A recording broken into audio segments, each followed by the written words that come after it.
Hi friends, നമ്മൾ അവിടെ system set ചെയ്തിട്ടുള്ളത് ഗ്രീൻ സോളാർ എന്ന് പറയുന്ന ഒരു ടീമാണ്. അവരുടെ ബ്രാഞ്ചസ് കൊച്ചിനിലുണ്ട്, കാലിക്കറ്റ്, മലപ്പുറം, വയനാട്. അവരുടെ കോൺടാക്ട് ഡീറ്റെയിൽസും കാര്യങ്ങളൊക്കെ ഞാൻ വീഡിയോയുടെ താഴെ ഡിസ്ക്രിപ്ഷൻ ബോക്സിൽ നൽകാം. ഇവരുടെ സെറ്റപ്പും കാര്യങ്ങളും വലിയ കുഴപ്പമില്ല തോന്നിയത് കൊണ്ടാണ് ഞാൻ ഇവരെ സമീപിച്ചത്. ഓക്കെ, ഒരുപാട് ടീമുകളെ ഞാൻ ബന്ധപ്പെട്ടിട്ടുണ്ട്. അതിൽ ഒന്നുകൂടി ബെറ്റർ ടീം ഇവരാണ് തോന്നി, അതുകൊണ്ട് ഞാൻ ഇവരുടെ അടുത്ത് കൊടുത്തു. ഞാൻ പൊതുവെ എല്ലാവരും പറയും ഒരുപാട് കമ്പനികളുണ്ട് ഈ സോളാറിന്റെ സിസ്റ്റത്തിൽ, ഒരുപാട് കമ്പനികളുണ്ട്. ചിലതൊക്കെ വേഗം പൂട്ടിപ്പോകാം, ചിലതൊക്കെ നിലനിൽക്കും. അപ്പോൾ നമ്മൾ എങ്ങനെ ഇവരെ വിശ്വസിക്കും എന്നുള്ളതൊക്കെ നോക്കിയപ്പോൾ എൻ്റെ മനസ്സിൽ ആകെ ഒരു കാര്യം ചിന്തിച്ചിട്ടുള്ളൂ, നമ്മുടെ വീടിന് ചുറ്റും ഏറ്റവും കൂടുതൽ വെച്ച ടീം ആരാണ്? നമ്മുടെ എല്ലാരെയും കൂടെ ഇവർ പറ്റിച്ചിട്ട് പോകണ്ടേ? അപ്പോൾ എല്ലാവരും ഇത്രയും പേര് മാസമായിട്ടുണ്ടാവുമ്പോൾ നമുക്ക് അതിൽ വിശ്വസിക്കാലോ എന്നുള്ള തരത്തിൽ നമ്മുടെ ഏരിയയിൽ നോക്കുന്ന സമയത്ത് ഈ ഗ്രീൻ സോളാർ എന്നുള്ള ടീം ഒരുപാട് വീട് എൻ്റെ ഈ ഏരിയയിലുള്ള ഒരുപാട് വീടുകളിൽ ഇവർ വെച്ചിട്ടുണ്ട്. പിന്നെ ആ വ്യക്തിനോട്, നമ്മളൊരു വ്യക്തിനോട് സംസാരിക്കുമ്പോൾ ആ വ്യക്തിയുടെ സംസാരത്തിന് മനസ്സിലാവുമല്ലോ ഇവർ എത്രമാത്രം ജെനുവിനാണ് എന്നുള്ള കാര്യങ്ങളൊക്കെ. അപ്പോൾ അവരോട് നമ്മൾ കൂടുതലായിട്ട് സംസാരിച്ചു. പിന്നെ ഇടക്കിടക്ക് ഫോൺ വിളിച്ചു നോക്കിയാൽ മതി. ഒരുപാട് ടീമുകളുണ്ട്, വെച്ച് പോയി കഴിഞ്ഞാൽ പിന്നെ തിരിഞ്ഞു നോക്കൂല. പക്ഷെ ഇവരങ്ങനെയല്ല, ഒരുപാട് പ്രാവശ്യം ഞാൻ ഇവരെ വിളിച്ചു നോക്കി. അപ്പൊ വിളിക്കുന്ന സമയത്തൊക്കെ ഇവരെ നമ്മൾ ഫോൺ എടുക്കുന്നുണ്ട്. വെച്ച് പോയതിനു ശേഷവും നമ്മളെ പല ഡൗട്ട്സും കാര്യങ്ങളും ചോദിക്കാൻ വേണ്ടിയിട്ട് അവർ വിളിച്ചു, അപ്പോഴും അവർ ഫോൺ എടുക്കുന്നുണ്ട്. അതാണ് എനിക്കൊരു ബെറ്റർ എന്ന് തോന്നിയത് ഇവരെ.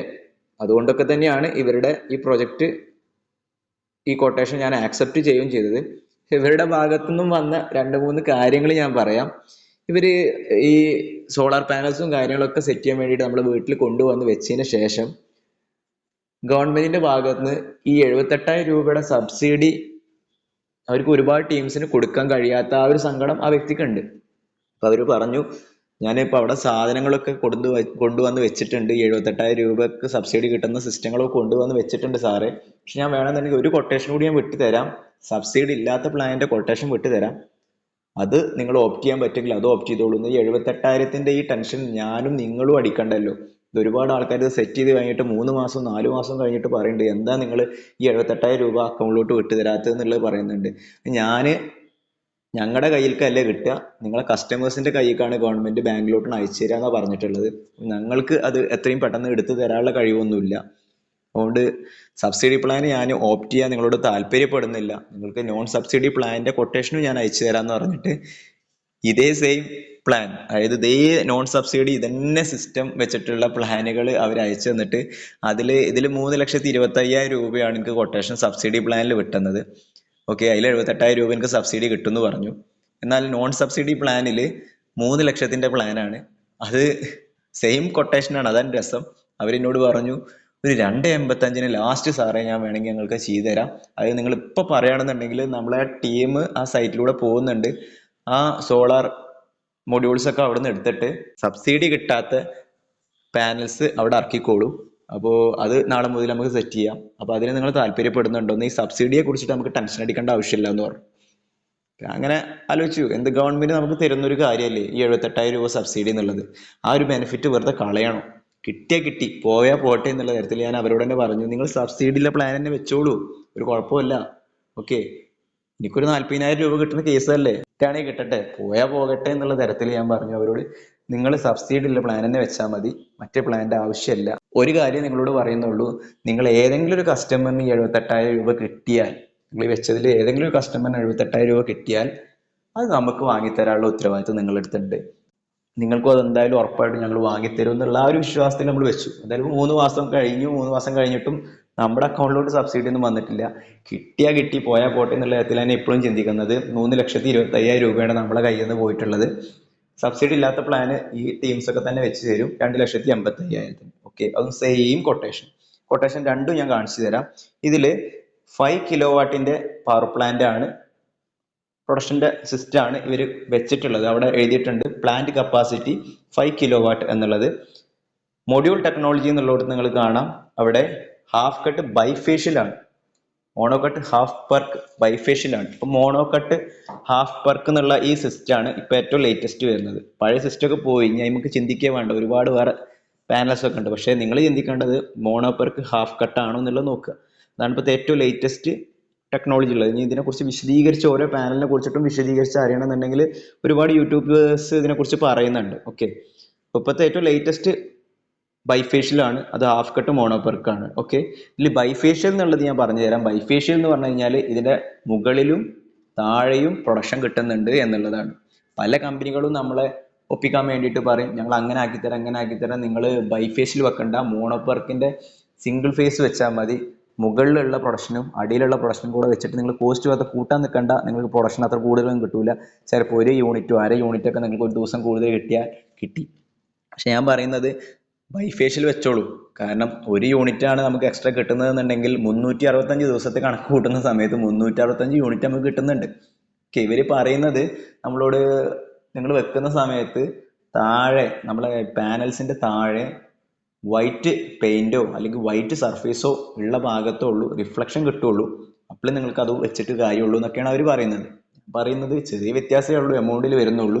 അപ്പോൾ നിങ്ങൾ ഈ മോണോഫേഷ്യൽ മാറ്റിയിട്ട് ബൈഫേഷ്യൽ വെച്ച് കഴിഞ്ഞാൽ ആ 1 യൂണിറ്റ് എങ്കിൽ ആ 1 യൂണിറ്റ് കൂടി നിങ്ങൾക്ക് എക്സ്ട്രാ സർപ്ലസ് കിട്ടുകയാണ്. ഓക്കെ, സൺലൈറ്റ് എന്ന് പറയുന്നത് ഒരൊറ്റ ഡയറക്ഷനിലല്ല വരുന്നത്, എല്ലാ ഡയറക്ഷനിലും വരുന്നുണ്ട് റിഫ്ലക്ട് ചെയ്തിട്ടൊക്കെ. അത് വൈറ്റിൽ നിന്ന് തന്നെ റിഫ്ലക്ട് ചെയ്യണമെന്നൊന്നുമില്ല, എല്ലാ തരത്തിലും റിഫ്ലക്ട് ചെയ്യും. ഞാൻ പഠിച്ചിട്ടുള്ളത് അങ്ങനെയാണ്. അപ്പോൾ എങ്ങനെയെങ്കിലും നമുക്കൊരു യൂണിറ്റ് കൂടി എക്സ്ട്രാ കിട്ടാൻ പറ്റുമോ എന്നുള്ളതാണ് ഞാൻ നോക്കിയിട്ടുള്ളത്. ബൈഫേഷ്യൽ വെച്ചാൽ മതി, ഏറ്റവും ലേറ്റസ്റ്റ് ടെക്നോളജിനെ വെച്ചാൽ മതി എന്ന് പറഞ്ഞിട്ട് അത് തന്നെ നിർബന്ധിച്ച് വെപ്പിച്ചിട്ടുണ്ട്. പാനൽസിന്റെ കമ്പനികളാണ്. വാരി എന്ന് പറഞ്ഞിട്ടുള്ള കമ്പനി വരുന്നുണ്ട്, അദാനി വരുന്നുണ്ട്. അദാനി എന്ന് പറയുന്ന ഈ കമ്പനിയിൽ ഒരു 3 സർട്ടിഫിക്കേഷന്, നമ്മൾ ISI സർട്ടിഫിക്കറ്റ്, അങ്ങനെ ഒരുപാട് സർട്ടിഫിക്കേഷൻ വരുന്നുണ്ട്. അപ്പൊ അതിൽ 3 സർട്ടിഫിക്കേഷന് അദാനിക്ക് വരുന്നുണ്ട്, വാരിക്കും 2 സർട്ടിഫിക്കേഷന് വരുന്നുള്ളൂ. ഓക്കെ, 2 പാനലും വലിയ കുഴപ്പമില്ലാത്ത ബ്രാൻഡുകളൊക്കെ തന്നെയാണ്. ഞാൻ അദാനിയുടെ പാനൽ തന്നെ മതി എന്ന് പറഞ്ഞിട്ട് നിർബന്ധമൊക്കെ പിടിച്ചു. പക്ഷെ അവരുടെ ഭാഗത്ത് നിന്ന് അവർ പറഞ്ഞു അത് സ്റ്റോക്ക് കുറവാണ് സാറേ, സ്റ്റോക്ക് കുറവായത് കാരണം ഞങ്ങൾ ഇനിയിപ്പോൾ നമ്മളെ ടൈം വെറുതെ ഡിലേ ആയി പോവും, ഞങ്ങൾ വാരി തന്നെ വെച്ചോട്ടെ എന്ന് പറഞ്ഞു. ഞാൻ കുറേ അവരോട് പറഞ്ഞു അദാനി വെക്കാൻ, പക്ഷെ അവര് കഴിയില്ല, അത് വേറെയാണെന്നുണ്ടെങ്കിൽ ഇനി മാസങ്ങൾ പിടിക്കും എന്ന് പറഞ്ഞപ്പോൾ പിന്നെ അവസാനം ഞാൻ പറഞ്ഞു എന്നാൽ വാരിയെങ്കിൽ വാരി വെച്ചോളൂ കുഴപ്പമില്ല എന്ന് പറഞ്ഞിട്ട് വാരിയുടെ സിസ്റ്റം തന്നെയാണ് പാനലിൽ നമ്മൾ വെച്ചിട്ടുള്ളത്. പിന്നെ ഇൻവെർട്ടറിന്റെ കേസ് പറയുന്ന സമയത്തും V-Guard അങ്ങനെ ഒരുപാട് ബ്രാൻഡുകൾ ഇവര് വെക്കുന്നുണ്ട്. UTL എന്നൊക്കെ പറഞ്ഞിട്ട് ബ്രാൻഡുകൾ ഇൻവെർട്ടർ വെക്കുന്നുണ്ട്. അപ്പൊ അവര് പറഞ്ഞു എന്തിനാ അത്രയും വലിയ വില കൊടുത്തിട്ട് വലിയ വലിയ ബ്രാൻഡുകൾ ഇത് വെക്കണത് നിങ്ങൾ, ഞങ്ങളുടെ കയ്യിൽ ഡൈ, ഗ്രോവാട്ട്, ഇവോ എന്നൊക്കെ പറഞ്ഞിട്ടുള്ള ബ്രാൻഡുകളാണ് വരുന്നത്, ഒക്കെ ചൈന കമ്പനികളാണ്. അപ്പൊ ഞാൻ നോക്കിയ സമയത്ത് അപ്പോൾ ഇത് വെച്ച് കഴിഞ്ഞാൽ എന്തെങ്കിലും കംപ്ലൈന്റ് പറ്റിക്കഴിഞ്ഞാൽ ഓൺസൈറ്റ് വാറന്റി ആയിട്ട് നിങ്ങൾ ഏറ്റിട്ടുണ്ടോന്ന് ചോദിച്ചു. അപ്പോൾ അവർ പറഞ്ഞു എന്ത് കംപ്ലൈന്റ് വന്നാലും നിങ്ങൾക്ക് അത് റീപ്ലേസ് ചെയ്ത് തരും, ഇൻവെർട്ടറിനൊന്നും കംപ്ലൈന്റേ വരാറില്ല, 1-2 സൈറ്റുകളിലെ ആൾക്ക് ഇതുവരെയും വെച്ചിട്ട് വന്നിട്ടുള്ളൂ, അതുകൊണ്ട് എന്ത് കംപ്ലൈന്റ് വന്നാലും ഞങ്ങൾ നിങ്ങൾക്ക് ഗ്യാരണ്ടി ആണെന്ന് പറഞ്ഞത് കൊണ്ട് മാത്രം ഞാൻ നിങ്ങൾക്ക് ഇഷ്ടമുള്ള വെച്ചോളൂ എന്ന് പറഞ്ഞിട്ട് ഡൈ എന്ന് പറയുന്ന ഇൻവെർട്ടറാണ് അവർ വെച്ചിട്ടുള്ളത്. മറ്റ് ഇൻവെർട്ടർ കിട്ടായിട്ടല്ല, ഞാൻ അതിന്റെ കൊട്ടേഷൻ കാണിച്ചു തരാം. ആ ഇൻവെർട്ടറുകൾ നമ്മൾ വെച്ച് കഴിഞ്ഞാൽ അതിനനുസരിച്ച് കയ്യിൽ നിന്ന് കോസ്റ്റ് കൂടും, നമ്മുടെ കൊട്ടേഷനിലെ റേറ്റ് കൂടി പോകും. ഓക്കെ, ഇതൊക്കെയാണ് ഇതിന്റെ കൊട്ടേഷനിൽ നമ്മൾ മെയിൻ ആയിട്ട് നോക്കാനുള്ളത്. പിന്നെ ഈ GI ഇതിന്റെ സ്ട്രക്ചർ ചെയ്യുന്നത് അപ്പോളോ എന്ന് പറയുന്ന കമ്പനിയാണ് ചെയ്തിട്ടുള്ളത്. ടാറ്റയുടെ സ്റ്റീൽസ് വെച്ച് ചെയ്യാം, പല കമ്പനികളുടെ സ്റ്റീലുകളും വെച്ചിട്ട് നമുക്ക് ചെയ്യാൻ പറ്റും. അതിനനുസരിച്ചുള്ള കോസ്റ്റിൽ വ്യത്യാസം വരും. ഞങ്ങൾ കുറെ വാദിച്ചു ഇവരോട്, നമുക്ക് ടാറ്റയുടെ സ്റ്റീൽ മതി, ടാറ്റ ഒന്നുകൂടി തുരുമ്പും കാര്യങ്ങളൊന്നും വരാത്തതാണ്, അപ്പൊ ടാറ്റ മതി എന്ന് പറഞ്ഞു. അത് അവർ പറഞ്ഞു സാറേ അപ്പോളെ വെച്ചോളൂ, എന്ത് കംപ്ലൈന്റ് വന്നാലും ഞങ്ങളുണ്ട്. ഓക്കെ, അപ്പൊ ഞങ്ങൾ അതിന് ഗ്യാരണ്ടി ആണെന്ന് പറഞ്ഞതുകൊണ്ട് മാത്രം അവസാനം അതും അവർക്ക് വിട്ടുകൊടുത്തിട്ടുള്ളതാണ്. പിന്നെ ഇതിന്റെ വാറണ്ടിയും കാര്യങ്ങളും നമുക്ക് നോക്കാം. വാറണ്ടി നോക്കുന്ന സമയത്ത് സോളാർ മൊഡ്യൂൾസ്, അതായത് സോളാർ പാനൽസിന് വരുന്ന വാറണ്ടി 12 വർഷത്തെ മാനുഫാക്ചറിങ് ഡിഫക്റ്റ്, അവരുടെ ഭാഗത്ത് നിന്ന് എന്തെങ്കിലും മാനുഫാക്ചറിങ് ഡിഫക്റ്റ് വന്നിട്ടുണ്ടെങ്കിൽ മാറ്റിത്തരും, അല്ലെങ്കിൽ അത് വെച്ച സമയത്ത് എന്തെങ്കിലും പ്രശ്നം വന്നിട്ടുണ്ടെങ്കിൽ അതും മാറ്റിത്തരും എന്നുള്ളതാണ് ഈ 12 വർഷത്തെ വാറണ്ടിയിൽ വരുന്നത്. പിന്നെ വരുന്നത് അതിൽ 27 വർഷത്തെ പെർഫോമൻസ് വാറണ്ടി വരുന്നുണ്ട്. ഈ 27 വർഷത്തെ പെർഫോമൻസ് വാറണ്ടി എന്ന് പറഞ്ഞാൽ നമുക്ക് ആദ്യത്തെ 10 വർഷത്തിന്റെ ഉള്ളിൽ കഴിഞ്ഞ് കഴിഞ്ഞാൽ പിന്നെ 90% ഒരു ഡീഗ്രേഡേഷൻ, 90% അതിന് പ്രൊഡക്ഷൻ കിട്ടും എന്ന് പറയുന്നത്, ഒരു 10% ഉള്ളൂ നമുക്ക് പ്രൊഡക്ഷൻ കിട്ടാതിരിക്കുള്ളൂ, 90% കിട്ടും എന്ന് പറയുന്നുണ്ട്. അത് കഴിഞ്ഞിട്ട് 27th ഇയർ വരെ നമുക്ക് 80% പ്രൊഡക്ഷൻ കിട്ടും എന്ന് പറയുന്നുണ്ട്. ഇത്രയും വർഷമൊക്കെ നമ്മളെ പ്രൊഡക്ഷൻ വലിയ കുഴപ്പമില്ല, അതൊരു 80% 90% കിട്ടിപ്പോയാൽ തന്നെ ഞാൻ പറയുന്നു നമ്മളൊക്കെ ബ്രേക്ക് ഈവൻ പോയിന്റ് എന്നോ കഴിഞ്ഞു. നമ്മുടെ വീട്ടിൽ തന്നെ 12,000 രൂപ കറണ്ട് ബില്ല് വന്നു കൊടുത്ത് ഇപ്പൊ വരുന്നത് ഒരു മാസം 750 രൂപ 760 രൂപയ്ക്ക് വരുന്നത്. അപ്പൊ 2 മാസം നമുക്ക് കണക്കൂട്ടിയാൽ തന്നെ ഒരു 1600, എത്ര വ്യത്യാസമുണ്ട്. 12,000 ഉണ്ടായിരുന്ന സ്ഥലത്ത് നമുക്കിപ്പോൾ 1500 1600 റുപ്യ കറണ്ട് ബില്ല് വരുന്നുള്ളൂ. എന്തായാലും കുറച്ച് ഒരു 2-3 കൊല്ലം കൊണ്ട് നമുക്കത് ബ്രേക്ക് ഇവൻ ആവും. പിന്നെ വരുന്നത് ഇതിൻ്റെ റേറ്റ്, കൊട്ടേഷൻ റേറ്റ് നോക്കുകയാണെങ്കിൽ 3,25,000 ആണ്.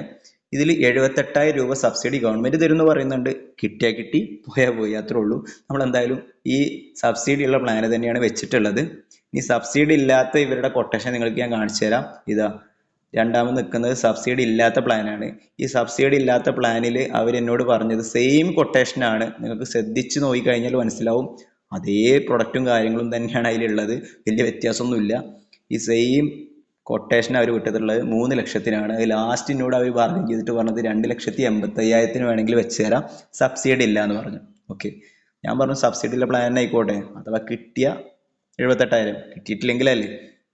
ഇതും അതും തമ്മിൽ ഏകദേശം ഒരു 40,000 രൂപയുടെ ഡിഫറൻസ് ഒക്കെ തോന്നിയത്. കിട്ടുകയാണെങ്കിൽ 40,000 രൂപ എനിക്ക് എക്സ്ട്രാ കിട്ടും, കിട്ടിയിട്ടില്ലെങ്കിൽ എൻ്റെ ഒരു 25,000 രൂപ എക്സ്ട്രാ പോയി എന്നുള്ളതാണ് ഞാൻ കണക്ക് കൂട്ടിയിട്ടുള്ളത്. ഓക്കെ, അപ്പോൾ സബ്സിഡി കിട്ടട്ടെ എന്ന് നമുക്ക് പ്രാർത്ഥിക്കാം. ഇത് മറ്റൊരു ടീമിന്റെ കൊട്ടേഷനാണ്, കിർലോസ്കർ എന്ന് പറയുന്നത്. കിർലോസ്കർ നിങ്ങൾ കേട്ടിട്ടുണ്ടാവും, ടൊയോട്ട കമ്പനിയോട്ടൊക്കെ ടൈപ്പ് ചെയ്തിട്ടുള്ള ഇന്ത്യയിലുള്ള ഒരു പ്രഗത്ഭനായിട്ടുള്ള ഒരു കമ്പനിയാണ് കിർലോസ്കർ എന്ന് പറയുന്നത്. ഇവര് ഞാൻ സമീപിച്ചിരുന്നു. ഇവര് ഒരു ബ്രാൻഡ് ആയതുകൊണ്ട് തന്നെ ഇവരുടെ എല്ലാ പ്രൊഡക്റ്റും കാര്യങ്ങളും ഒന്നുകൂടി നമുക്കൊന്ന് വിശ്വസിക്കാമെന്ന് വിചാരിച്ചിട്ട് ഇവരൊന്ന് ഞാൻ സമീപിച്ചിരുന്നു.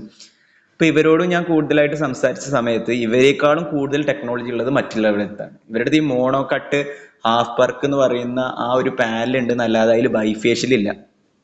ഓക്കെ, അവരുടെ കൊട്ടേഷനും കാര്യങ്ങളും മറ്റേ ഇവരുടെയെക്കാളും കൊട്ടേഷനിൽ ബൈഫേഷ്യലുള്ള പാനലിലുള്ള മറ്റേ കൊട്ടേഷനേക്കാളും ഒരു 50,000-60,000 രൂപയുടെ ഡിഫറൻസ് ഉണ്ട്.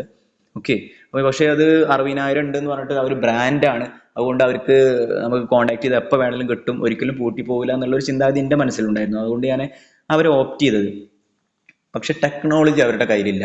അവരുടെ കയ്യിൽ ബൈഫേഷ്യൽ ഇല്ല, സിംഗിൾ ഫേസേ ഉള്ളൂ. അപ്പോൾ ഞാൻ അവരോട് ചോദിച്ചു, നിങ്ങൾക്ക് എന്താ ബൈഫേഷ്യൽ ആൾക്ക് വെച്ചെന്നുകൂടെ, ആൾക്ക് നിർബന്ധമായിട്ടും ബൈഫേഷ്യൽ വേണമെന്ന് പറഞ്ഞു. അപ്പോൾ അവരിങ്ങോട്ട് പറയണ ബൈഫേഷ്യലിൻ്റെ ആവശ്യമില്ല നിങ്ങൾക്ക്.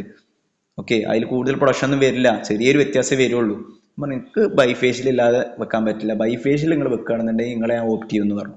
അപ്പോൾ അവർ പറഞ്ഞു, സോറി സാർ, ഞങ്ങളുടെ കയ്യിൽ ഇപ്പോൾ ബൈഫേഷ്യൽ ഇല്ല, ഭാവിയിൽ വരാം, അപ്പോൾ ഭാവിയിൽ വരുമ്പോൾ ഞങ്ങൾ അറിയിക്കാമെന്ന് പറഞ്ഞു. അപ്പോൾ എനിക്ക് ടൈം ഇല്ലാത്തതുകൊണ്ട് ഞാൻ അവരുടെ പിന്നാലെ പോകാതിരിക്കുക ചെയ്തത്. അവരുടെ ടെക്നോളജി കാര്യങ്ങളും ബാക്കിയുള്ളവരെക്കാളും ഒന്നുകൂടി ബെറ്റർ ആണെന്ന് അവർ പറയുന്നു. പ്രൊഡക്ഷനും കാര്യങ്ങളും ഞാൻ സാധാരണയുള്ള ആൾക്കാരോട് ചെക്ക് ചെയ്ത സമയത്ത് അവിടെ ഇവിടെയൊക്കെ ഒരേ പ്രൊഡക്ഷൻ തന്നെയാണ് കിട്ടുന്നത്.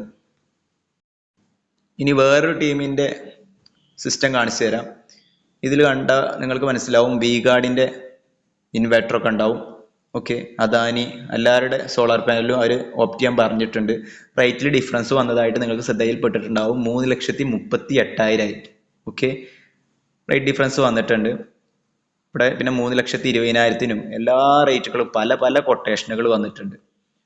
ഓക്കെ, ഞാൻ ആ വ്യക്തിയും ആ ടീമും നല്ലതാണെന്ന് എനിക്ക് തോന്നി, അതുകൊണ്ടാണ് ആ ടീമിന്റെ പിന്നാലെ പോയത്. നമ്മുടെ വീട്ടിൽ സോളാർ വെച്ചതിന് ശേഷം വന്നിട്ടുള്ള കറണ്ട് ബില്ലാണ് മുകളിൽ കാണിച്ചിട്ടുള്ളത്. എത്രമാത്രം ക്ലിയർ ആക്കാൻ കഴിഞ്ഞിട്ടുണ്ട് എന്നുള്ളത് അറിയില്ല, എന്നാലും മാക്സിമം ചെയ്തിട്ടുണ്ട്.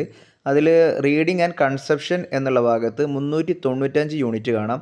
ഈ 395 യൂണിറ്റ് നമ്മൾ രാത്രി കാലങ്ങളിൽ സോളാർ പവർ പ്ലാന്റിൽ ജനറേറ്റ് ചെയ്യാത്ത സമയത്ത് KSEBിയുടെ കയ്യിൽ നിന്നും ഡയറക്റ്റ് നമ്മൾ വാങ്ങിച്ച് യൂസ് ചെയ്തതാണ് 395 യൂണിറ്റ് എന്ന് കാണിക്കുന്നത്. ഇതിൽ റീഡിങ് ആൻഡ് ജനറേഷൻ എഴുതിയിട്ട് താഴെ കാണിക്കുന്നത് കാണാം, ജനറേഷൻ എന്നുള്ള ഭാഗത്ത് 380 യൂണിറ്റ്. അതായത് ആ മാസം നമ്മുടെ സോളാർ പവർ പ്ലാന്റിൽ 380 യൂണിറ്റ് പ്രൊഡ്യൂസ് ചെയ്തിരുന്നു.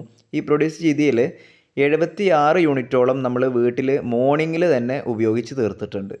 അപ്പോൾ മുകളിൽ റീഡിങ് ആൻഡ് കൺസപ്ഷൻ എന്നുള്ള ഭാഗത്ത് കൺസപ്ഷൻ 395 താഴെ നിങ്ങൾക്ക് കാണാം 304 എന്നുള്ളത്. അതായത് 76 യൂണിറ്റ് നമ്മൾ രാവിലെ ഉപയോഗിച്ചതിന് ശേഷം ബാക്കി 304 യൂണിറ്റ് നമ്മൾ ആ മാസം എക്സസ് വന്നത് KSEBിയിലോട്ട് കൊടുത്തു. 395 നിന്നും 304 നമ്മുടെ ജനറേറ്റ് ചെയ്ത കറണ്ട് കുറക്കുന്ന സമയത്ത് 91 യൂണിറ്റാണ് നമ്മൾ KSEBിയുടെ കയ്യിൽ നിന്നും വാങ്ങിച്ചിട്ടുള്ളത്. ഈ 91 യൂണിറ്റിന് KSEBിയിലോട്ട് ഏകദേശം ഒരു 3 രൂപ വെച്ച് കണക്കൂട്ടുന്ന സമയത്ത് എനർജി ചാർജ് എന്നുള്ള ഭാഗത്ത് നിങ്ങൾക്ക് കാണാം 328.55. അത് KSEBിയുടെ കയ്യിൽ നിന്നും കറണ്ട് വാങ്ങിയ ചാർജാണ്, എക്സസ് വാങ്ങിയ ചാർജാണ്. അതിൻ്റെ താഴെ ബാക്കി വരുന്ന ചാർജുകളെല്ലാം ഫിക്സഡ് ആണ്, അതെല്ലാ മാസവും നമ്മൾ അടച്ചുകൊണ്ടേ ഇരിക്കേണ്ടതാണ് KSEBിയിലോട്ട്. അപ്പോൾ ടോട്ടൽ എമൗണ്ട് വരുന്നത് 724. അതാണ് നമുക്ക് ഒരു മാസത്തെ ബില്ല് വന്നിട്ടുള്ളത്. ഇതേ ഭാഗത്ത് നമ്മൾ പ്രൊഡക്ഷൻ ചെയ്ത ആ റീഡിങ് ആൻഡ് ജനറേഷൻ എന്നുള്ള ഭാഗത്ത് ഒരു 400-500 വന്നിരുന്നെങ്കിൽ നമുക്ക് KSEB എനർജി ചാർജ് എന്നുള്ള ഭാഗത്ത് മൈനസ് ആയിരിക്കും. അതായത് KSEB ഇങ്ങോട്ട് തരാൻ നമുക്ക് ക്യാഷ് ഉണ്ടാവും. അത് നമുക്ക് ഓരോ മാസത്തിൽ തരില്ല, അത് ഇയർലി ബേസിലാണ് തരിക എന്നാണ് പറഞ്ഞിട്ടുള്ളത്. ഓക്കെ, അപ്പോൾ എല്ലാവർക്കും ബില്ല് എങ്ങനെ റീഡ് ചെയ്യുക എന്നുള്ളത് മനസ്സിലായിട്ടുണ്ടാവും എന്ന് വിചാരിക്കുന്നു. നമ്മുടെ വീഡിയോ നിങ്ങൾക്ക് ഉപകാരപ്പെടുന്നു എന്ന് വിചാരിക്കുന്നു. നിങ്ങൾക്ക് ഉപകാരപ്പെടുന്നുണ്ടെങ്കിൽ നിങ്ങളുടെ ഫ്രണ്ട്സുമായിട്ട് ഷെയർ ചെയ്യുക, ലൈക്ക് അടിക്കാൻ മറക്കരുത് ഫ്രണ്ട്സ്. അടുത്ത വീഡിയോയുമായി നമ്മൾ തമ്മിൽ കണ്ടുമുട്ടുന്നത് വരെ I am going to signing off. This is your friend Fasi Muhammad.